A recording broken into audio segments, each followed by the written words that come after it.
माध्यम से कहना चाहता हूँ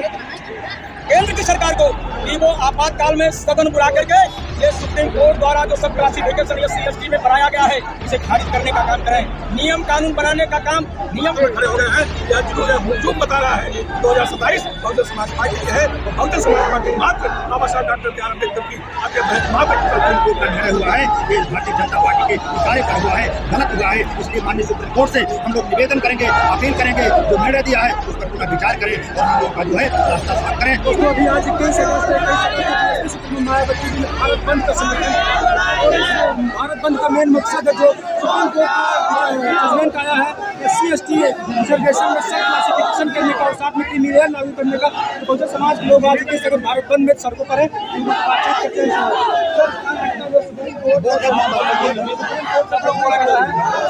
जजमेंट के खिलाफ आज प्रोटेस्ट हो रहा है, क्या लगता है जजमेंट वापस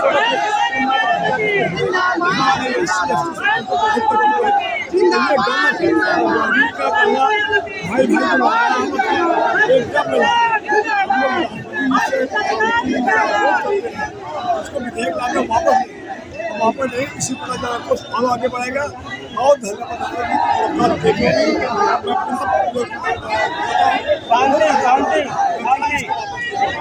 सर आपको क्या लगता है इस आंदोलन को लेकर सरकार के इशारे पर सुप्रीम कोर्ट SC/ST में सब सरकार नहीं कर पा रही है वो काम सुप्रीम कोर्ट के माध्यम से कराने और सुप्रीम कोर्ट की जो 7 जजों की खंडपीठ थी उसमें एक जज ने जस्टिस बेला ने जबरदस्त विरोध किया था नहीं SC/ST में सब क्लासिफिकेशन नहीं होना चाहिए। इसलिए पूरे देश में आज केवल जौनपुर में ही नहीं बल्कि पूरे देश में जिला मुख्यालय पर इसी तरह से SC/ST OBC के लोग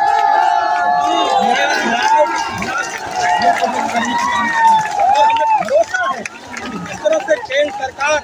अभी लेटरल एंट्री में 45 joint secretary director deputy director की भर्ती कर रही थी। हमारे विरोधियों के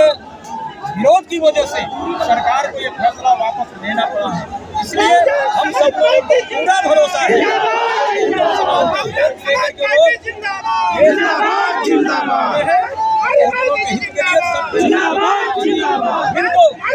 संसद में लाकर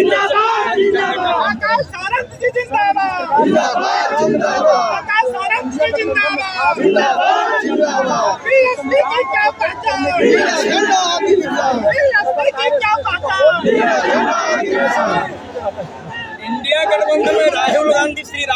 श्री अखिलेश यादव जी ये सारे लोग भारतीय जनता पार्टी से मिले हुए हैं। एक भी SC/ST के सब क्लासिफिकेशन का सुप्रीम कोर्ट ने निर्णय दिया जब सब क्लासिफिकेशन का निर्णय सुप्रीम कोर्ट ने दिया तो श्री अखिलेश यादव और श्री राहुल गांधी ने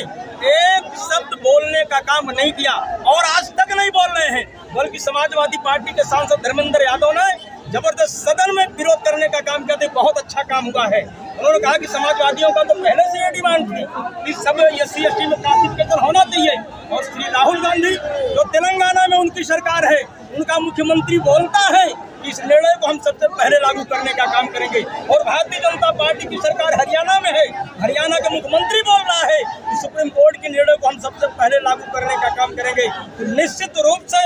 ये कांग्रेस, भारतीय जनता पार्टी, समाजवादी पार्टी ये सब मिली जुली और लुका छिपी की खेल खेल रहे हैं। SC/ST के आरक्षण से इन लोगों का कोई लेना देना नहीं है। इसलिए मैं आप लोगों के माध्यम से कहना चाहता हूँ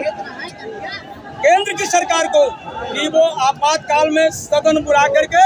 ये सुप्रीम कोर्ट द्वारा जो सब क्लासिफिकेशन SC/ST में बनाया गया है इसे खारिज करने का काम करें। नियम कानून बनाने का काम, नियम कानून बनाने का अधिकार संसद को है, सुप्रीम कोर्ट को नहीं है। इसलिए मेरा सवाल है आपके माध्यम से भारतीय जनता पार्टी की सरकार प्रदेश में है आपातकाल में सदन बुला करके इस बिल को खारिज करने का काम करें और SC/ST का सब क्लासिफिकेशन है इसको खत्म करें।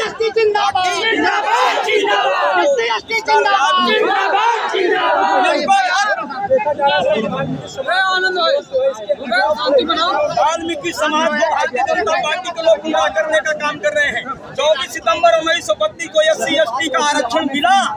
22.5% आरक्षण SC/ST को मिला है और आजादी के 78 सालों में केवल 6%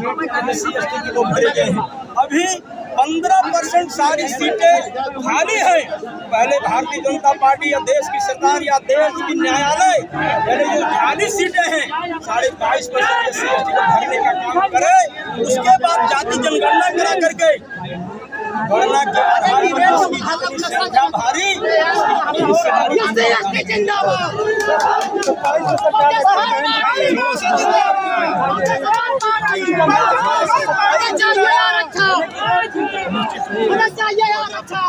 हिस्सेदारी मायावती जी के नेतृत्व सरकार बनेगी। इसका वजह यह है कि बाबा साहब अम्बेडकर द्वारा बनाया गया भारतीय संविधान, उसमें दिए गए जो आरक्षण है समय समय भारतीय जनता पार्टी कांग्रेस के कांग्रेस ने भारतीय जनता पार्टी कर रही है और आज जनता जान चुकी है जो संविधान के नाम पर आरक्षण के नाम पर संविधान को खतरा बता करके लोगों ने वोट दिया और सर्व समाज में बहुजन समाज बाबा साहब को मानने वाले लोग जागरूक हो गए हैं। और जब जागरूक हो गए हैं तो आदरणीय बहन कुमारी मायावती के नेतृत्व में इस देश को सत्ता देने के लिए सम्मानित साथी कामबंद हो गए हैं। आज पूरे देश में आप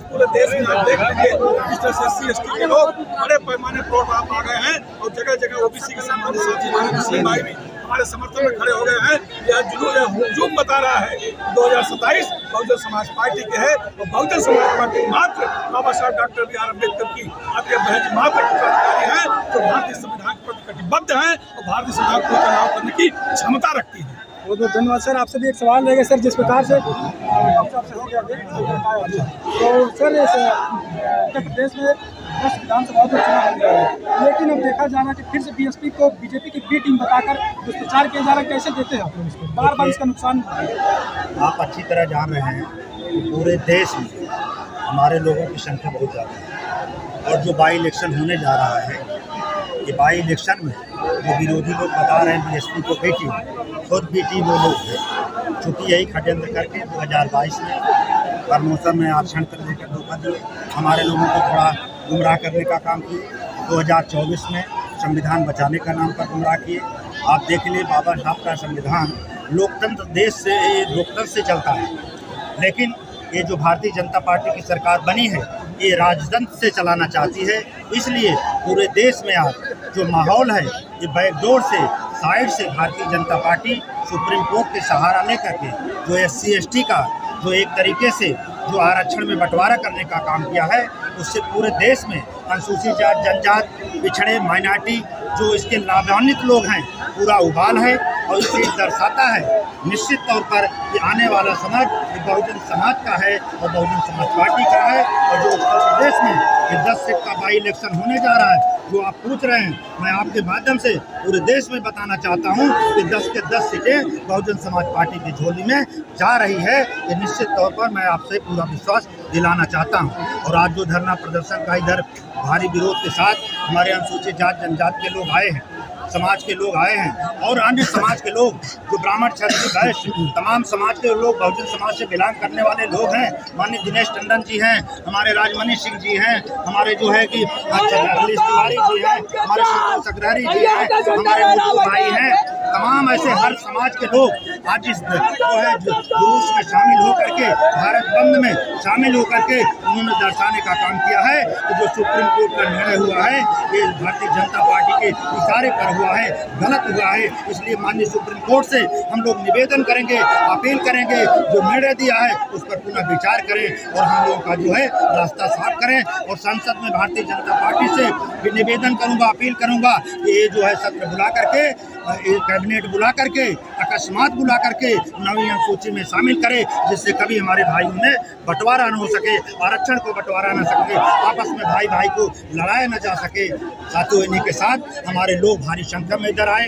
जनपद जौनपुर में हर कोने से आए और आपके माध्यम से आप विस्तार से चलाने का काम करिए। हमारे गांव-गांव क्षेत्र में घर घर में अभी जिलाध्यक्ष के घर यसो वहाँ से करा रखा था, पूरे तरह से पाबंद लगाने का काम किए, नाके बंदी लगाने का काम किए। लेकिन आप अंदाजा लगा सकते हैं अगर ये लोग